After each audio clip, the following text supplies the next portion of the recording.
रमेश एक पिज्जा का ठेला चलाता था। उसके पिज्जा ठेले पर तरह तरह के पिज्जा मिलते थे। रमेश की कमाई अच्छी हो जाती थी। पर एक दिन रमेश ने देखा जहां वो ठेला लगाता है उसके सामने एक बड़ी बेकरी खुल गई है, जहां पिज्जा, पेटी, समोसा, बर्गर और भी बहुत से स्नैक्स मिलते हैं। रमेश की कमाई पर असर पड़ गया। अब उसके पिज्जा ठेले पर ग्राहक आने कम हो गए, इसीलिए रमेश का बहुत नुकसान होने लगा। सुनिए, वो बिजली का बिल आया हुआ है, कल आखिरी तारीख है। अच्छा, देखता हूँ। पंकज आ गया दुकान से? हाँ, आ गया है। बुलाऊं क्या? हाँ, बोल दो, मैं बुला रहा हूँ। पंकज, ओ पंकज, तेरे पापा बुला रहे हैं बेटा। जी पापा, बोलो। पंकज बेटा, ये 1300 रुपए है। कल दुकान पर जाते हुए तू ये बिल जमा करवा देना बेटा। बोलते बोलते रमेश की सांस फूलने लगी और उसकी तबीयत बिगड़ गई। पापा, पापा, क्या हुआ पापा?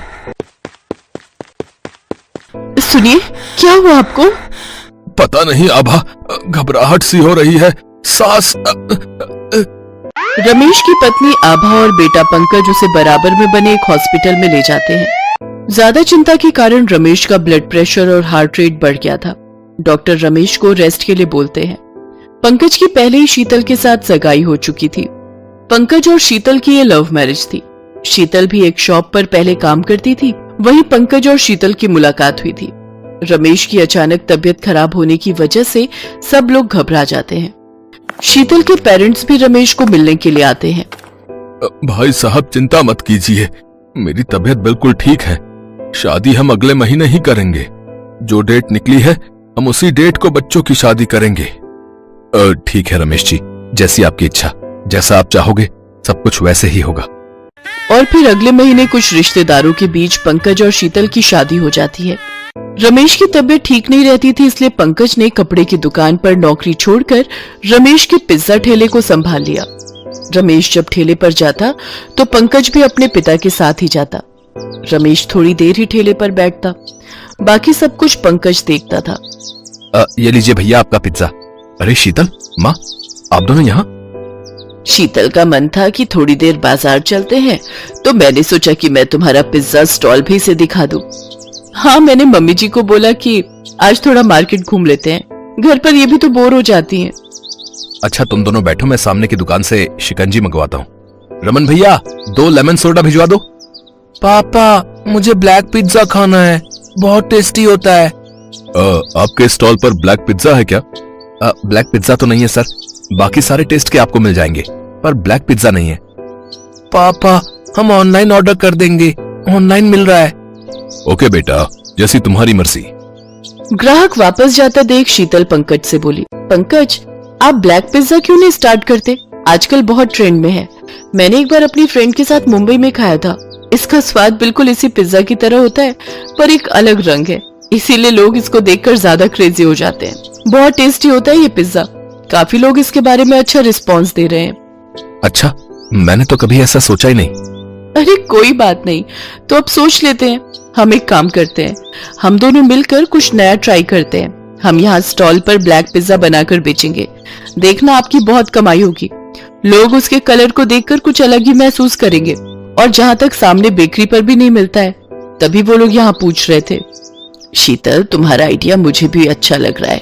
पंकज, एक बार तुम दोनों मिलकर ट्राई करो। क्या पता तुम दोनों का ब्लैक पिज्जा बनाने का तरीका लोगों को पसंद आए और तुम्हारा स्टॉल अच्छा चल जाए। ठीक है, तो हमें इसके बारे में पूरी जानकारी लेनी होगी। उसकी टेंशन तुम मत लो।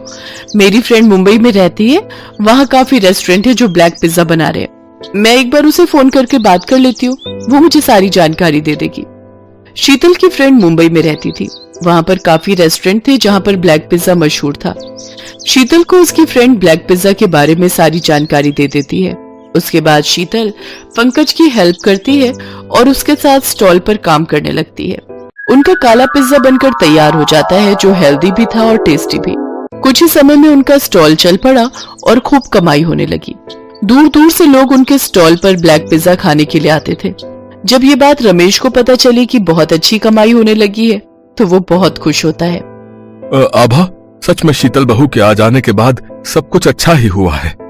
पसंद भी तो आपके बेटे पंकज की है, बिल्कुल लक्ष्मी बनकर आई है घर में हमारे शीतल बहू तो। इसके आने के बाद देखो व्यापार भी अच्छा चल पड़ा। बहू ने काला पिज्जा बनाकर कुछ अलग ही प्रयोग किया है। ग्राहकों को काला पिज्जा इतना पसंद आ रहा है कि पूछो ही मत। मम्मी जी, ये सब आपकी और पापा जी के आशीर्वाद से ही हुआ है। बस आप दोनों ऐसे ही आशीर्वाद देते रहो, फिर हम दोनों देखना अपने पिज्जा स्टॉल को कहां से कहां ले जाते हैं। और फिर उस दिन के बाद पंकज और शीतल ने पीछे मुड़कर नहीं देखा। वो अपनी मेहनत और लगन से अपने स्टॉल को एक बड़े रेस्टोरेंट में बदल देते हैं। अपने बच्चों की मेहनत देखकर आज उनके माता पिता भी बहुत खुश थे।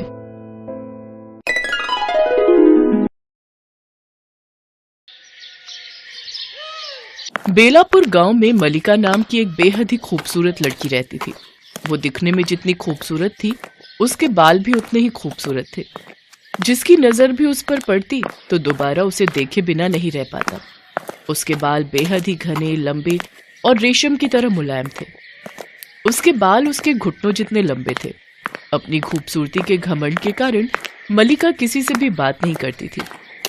एक दिन वो खुद को शीशे में निहारते हुए कहती है, हाय मलिका, जैसा तेरा नाम है वैसे ही तू अपने नाम की तरह खूबसूरत है। उसने की मलिका। मलिका अपने बालों की बहुत ही ज्यादा देखभाल करती थी। एक रात सोते हुए मलिका जोर से चीखते हुए कहती है, नहीं नहीं, ऐसा नहीं हो सकता, नहीं। क्या हुआ मेरी बच्ची, तू इतना घबरा क्यों रही है? माँ, मैंने सपना देखा कि मेरे सारे बाल झड़ गए हैं और अब सब मुझे गंजी गंजी कह रहे हैं और मुझ पर जोर जोर से हंस रहे हैं। तूने कोई बुरा सपना देखा है मलिका? तू सारा दिन अपने बालों में ही खोई रहती है, इसीलिए तुझे ऐसे सपने आते हैं। अब तू परेशान ना हो और चुपचाप से सो जा। वो हर किसी से कोई ना कोई उपाय पूछती रहती थी और उस उपाय को जरूर अपनाती थी। विमला काकी, आपके बाल इस उम्र में भी इतने काले और घने कैसे हैं? बेटा, मैं अपने बालों में रोज रात को सोने से पहले नारियल का तेल लगाकर सोती हूँ, इसीलिए मेरे बाल घने और काले हैं। एक रोज मलिका नदी किनारे अपने बाल सुखा रही होती है। तभी गांव के राजकुमार आदित्य की नजर उस पर पड़ जाती है। वाह, कितने सुंदर और घने केश हैं इस स्त्री के, दिखने में भी बेहद ही खूबसूरत है। अब तो हम इसी से विवाह करेंगे। अगले दिन ही उसके बारे में पता लगवाकर राजकुमार अपनी शादी का प्रस्ताव मलिका के गरीब माता पिता के घर भिजवा देता है। हमारे राजकुमार आदित्य कुमार आपकी पुत्री मलिका से विवाह करना चाहते हैं। क्या आपको ये प्रस्ताव मंजूर है? हाँ हाँ, बिल्कुल। हमें ये प्रस्ताव मंजूर है। ये तो हमारा सौभाग्य होगा जो इस गांव के राजकुमार से हमारी बेटी का रिश्ता जुड़ेगा। जब भी कोई मलिका के बालों की तारीफ करता, वो इतराते हुए कहती, मलिका यार, तेरे बाल तो बहुत ही खूबसूरत हैं। अरे कहाँ यार, बहुत ही बेकार बाल हैं, बहुत ज्यादा झड़ रहे हैं।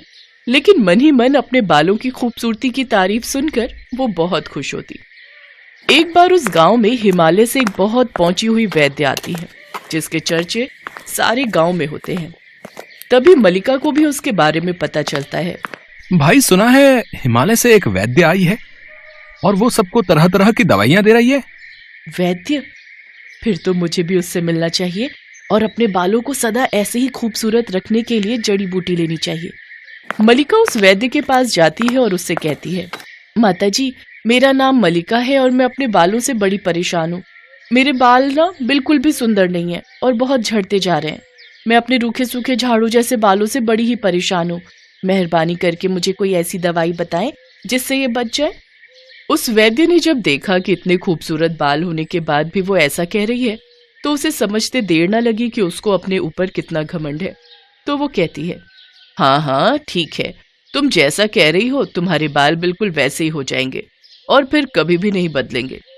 इसके बाद उस वैद्य ने कुछ औषधियां उठाई और उसके ऊपर काफी सारे मंत्र बोलकर मलिका को दे दिए और बोली, ठीक है, तुम जब भी अपने बालों में कुछ लगाओ तो पहले उसको इस डिबिया में रखना, उसके बाद लगाना, तुम्हारी इच्छा पूरी हो जाएगी। मलिका बड़ी ही खुश हुई। फिर वो डिबिया लेकर वापस आ गई। इसके बाद तो वो जब भी बाल धोने जाती तो अपना शैम्पू पहले उस डिबिया में डाल लेती और जब तेल लगाने जाती तो पहले उस तेल को उस डिबिया में रखती, फिर लगाती। देखते ही देखते 1 महीने के अंदर मलिका के सारे बाल झड़ गए और वो गंजी हो गई। ये देखकर मलिका बहुत परेशान हुई और किसी तरह अपना गंजापन छुपाते हुए वैद्य जी के पास पहुंची और बोली, माता जी, ये आपने मुझे किस तरह की डिबिया दे दी? उसका इस्तेमाल करने से तो मेरे पूरे बाल झड़ गए और मैं पूरी तरह गंजी हो गई। मेरी तो कुछ समझ नहीं आ रहा, मैं क्या करूं? तुम परेशान मत हो, तुम्हारे झाड़ू जैसे बाल पूरी तरह से चले गए हैं। अब तुम्हारे बिल्कुल वैसे ही बाल आएंगे जैसा तुम चाहती हो। इतना कहने के बाद वो महिला वहां से गायब हो गई। मलिका ये देखकर हैरान हो गई। मुझे तो कुछ समझ नहीं आ रहा कि मैं क्या करूं, लेकिन मेरे पास उस वैद्य की बात मानने के अलावा और कोई रास्ता भी तो नहीं है। कुछ दिनों बाद उसके सिर पर सचमुच में लंबे, रूखे और झाड़ू के समान बाल आ गए, जिस वजह से वो बड़ी भयानक दिखने लगी। एक दिन शीशे के आगे बैठी मलिका खुद को आईने में देखती है तो सोचती है, कुछ दिनों में मेरी शादी राजकुमार से होने वाली है। अगर उन्होंने मुझे इस हालत में देख लिया तो वो पक्का ही इस विवाह के लिए मना कर देंगे। वो इतना सोच ही रही होती है कि तभी राजकुमार के सैनिक राजकुमार का संदेशा लेकर आते हैं। कल महल में राजकुमार के जन्मदिन का आयोजन है और राजकुमार जी ने आपको इस समारोह में आने के लिए आमंत्रित किया है। कुछ देर सोचने के बाद मलिका कहती है, ठीक है, पर मेरी एक शर्त है। हमारे यहाँ शादी से पहले दूल्हे का दुल्हन को देखना अपशगुन माना जाता है, तो मैं समारोह में घूंघट करके आऊंगी और कोई भी मुझे चेहरा दिखाने के लिए मजबूर नहीं करेगा। उधर जैसे ही राजकुमार को ये बात पता चलती है, वो मुस्कुराकर मलिका की शर्त को मान लेते हैं। अगले दिन मलिका सुंदर सा रेशम का दुपट्टा सर पर ओढ़े घूंघट करके राजकुमार के महल पहुंच जाती है। दावत में तरह तरह के पकवान बने हुए थे। महल में नाच गाने से रौनक हो रखी थी। चारों ओर खुशी का माहौल था कि तभी अचानक तेज हवा चलती है और मलिका का दुपट्टा उड़कर राजकुमार के चेहरे पर गिर जाता है।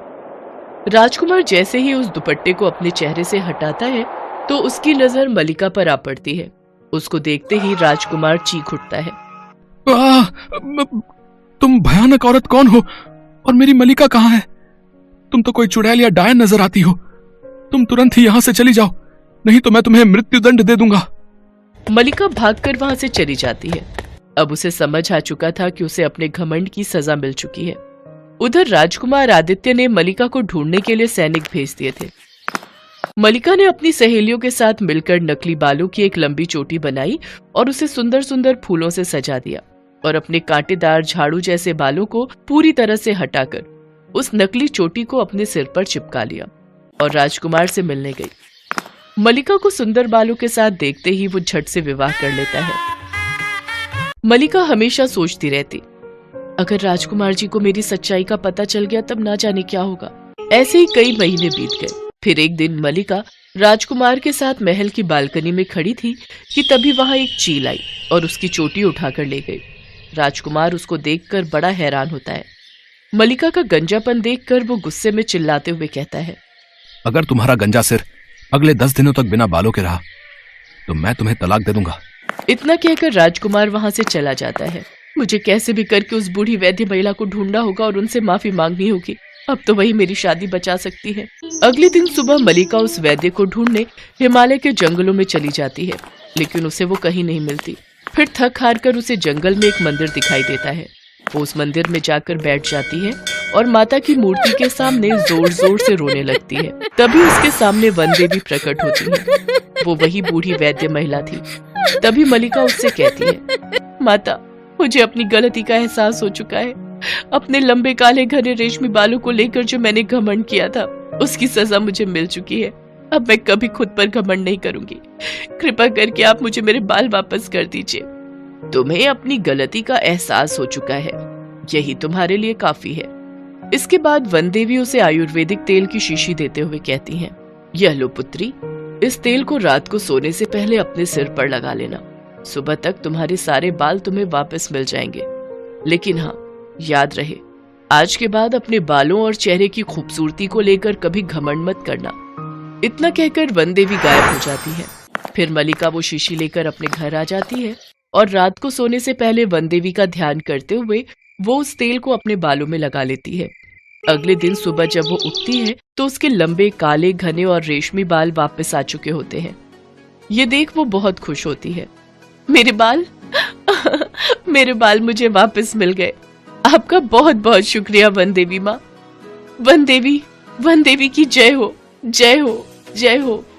उधर जैसे ही राजकुमार मलिका को वापस अपने बालों के साथ देखता है तो वो भी बहुत खुश होता है और उसे अपने साथ वापस अपने महल ले जाता है। इसके बाद दोनों खुशी खुशी महल में रहने लगते हैं।